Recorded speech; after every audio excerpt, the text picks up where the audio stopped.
Hi everyone, Lisa Shah from Escape Out of the Box here, and I've come to you today with the content of my weekly blog, and I'm just going to give it to you in small portions each day till the end of the week.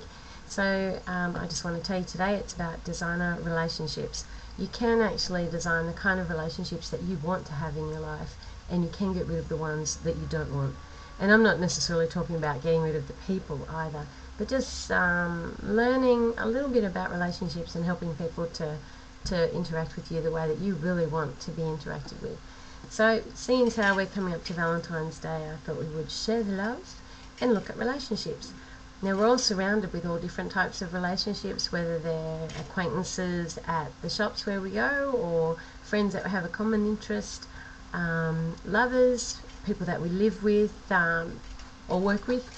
So all of these kinds of connections are all different, but they all serve a purpose in our lives, and they all are characterized by different types of attributes and things. But even though there's that many different types of forms of relationship, there's really only two kinds, for the sake of our argument, and they're replenishing and draining. So basically the idea is to have your life full of replenishing relationships and to minimize the draining ones, because they're not very healthy for you or for anyone that's involved in them. So today we're just going to look at, I would like you, if you're keen to do an exercise, just get a sheet of paper, split it into a table of two, put replenishing on one side and draining on the other. And then what I would like you to do is write down on the replenishing side the characteristics of someone that you have a relationship with that you feel good about. When you're with them, you feel great. When you leave their company, you feel fantastic, and all that sort of thing. And I want you to write down why. Okay? Write down why you feel good. In the other column, I want you to put someone that is not easy for you to be with, uncomfortable company, or draining in lots of ways. And I want you to do the same thing there. List the kind of characteristics that are part of that relationship for you. And we'll pick it up from there tomorrow, okay? We'll look at the differences there and we'll go over them and take it from there. If you're interested, you can read the content of my blog, which actually covers the material, but we'll end up covering it by the end of the week. So, hi guys, how are you today?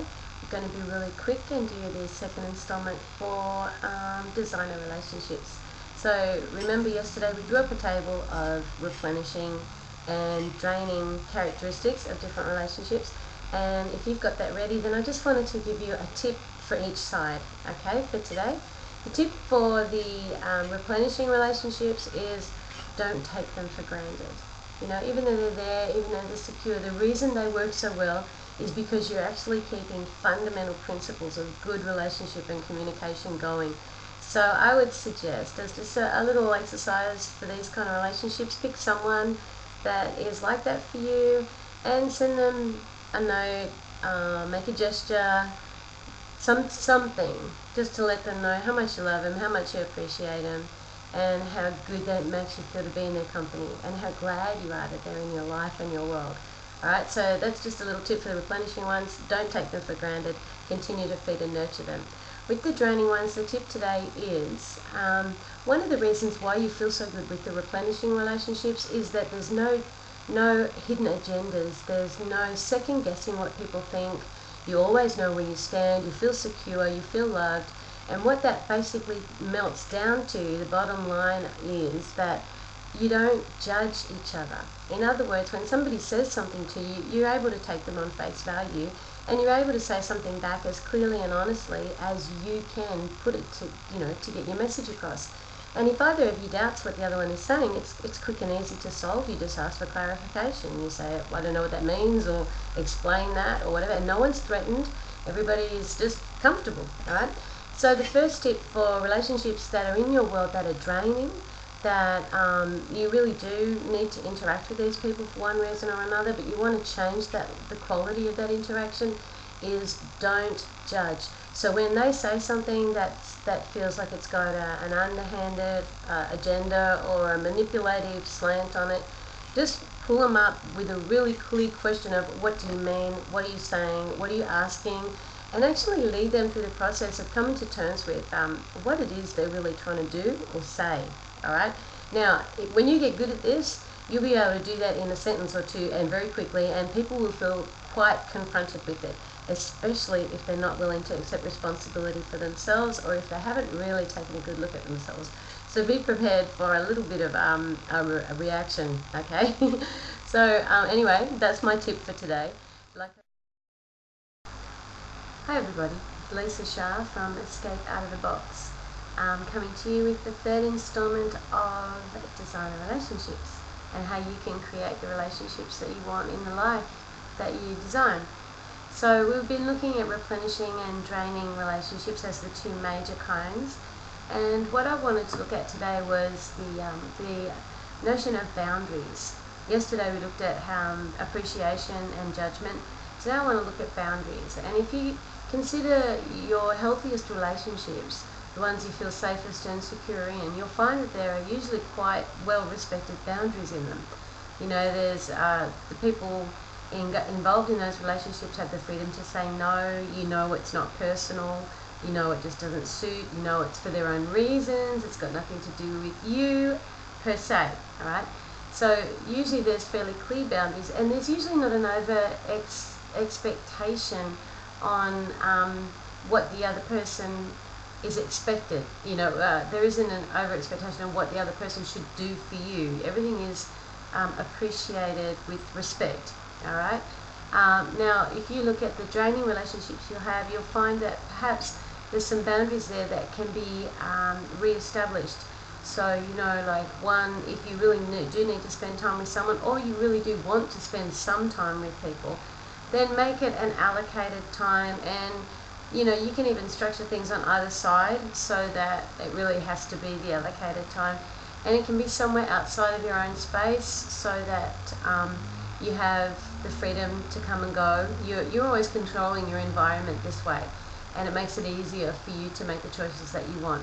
So have a look at boundaries and compare them in the two different types of relationship, and have a quick look at how you might be able to maybe restore some healthy boundaries in the draining relationships. You could find you get a reaction because people like having control, but you know, that's what you got to do if you want to have quality relationships in your life. We looked at, in parts 1 to 3, we looked at the idea of replenishing and draining relationships, how they have different characteristics, and that the replenishing ones respect boundaries and we feel appreciated, the draining ones not so, and looked at how we could sort of borrow benefits from the ones that are working and try and find ways to implement them in the ones that are not so good for us. Right, today I wanted to tell you about a characteristic that's common to both.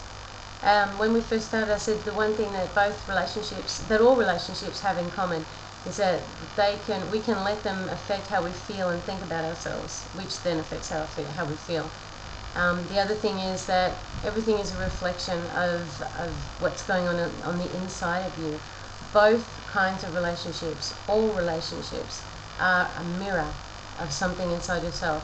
And so what happens is that if you can accept this premise and really begin to focus on the parts of you that are creating and attracting the kinds of relationships that you have, then you can become really intentional about designing the quality of your relationships. This is way too big to sort of go into in a 2-minute spiel. So if it's something that you're curious about or would like to know more about, please don't hesitate to contact me.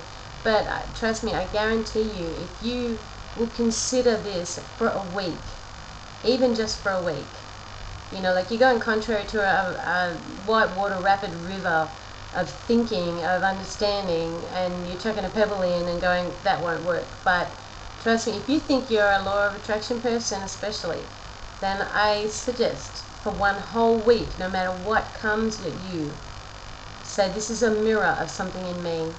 What is it? Why do I want it? How am I attracting it?